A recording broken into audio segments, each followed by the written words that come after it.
matoza ohatry sao de mbola no ianareo zay teo foana mba nanao anay raha sendra mihitsy ny olana de ianareo no mba nanome vaolana i mama sy volana izy ny aritra ho ay tsy misy asolanao dadana masika azy hatramin'izay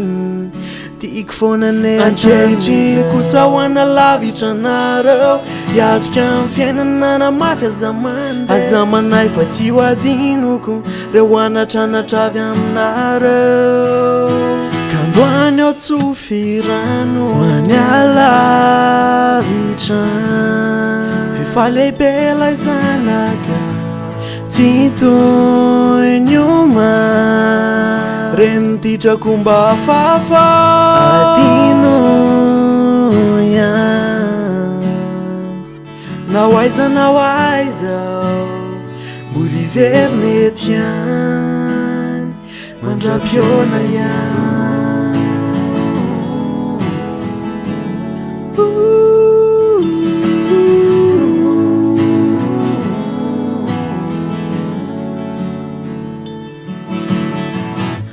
de ho anareo ry zandriko endre tsara fa zoky andeha ho any alavitra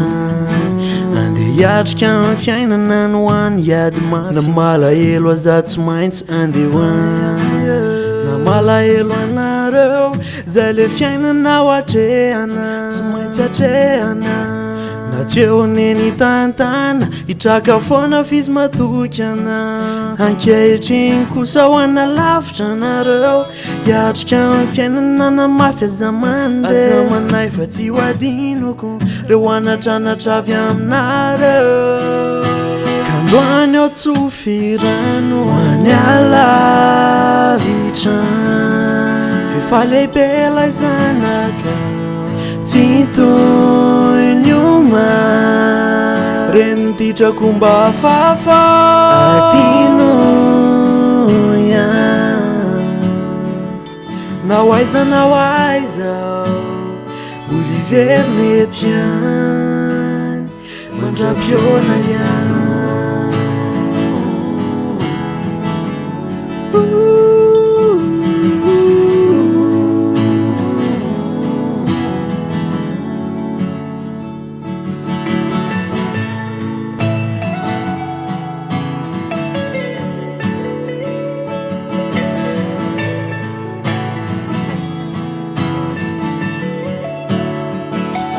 ankehitriny kosa ho ana lavitra anareo hiatrika amin'ny fiainana namafy azamanay fa tsy ho adinoko reo anatranatra avy aminareo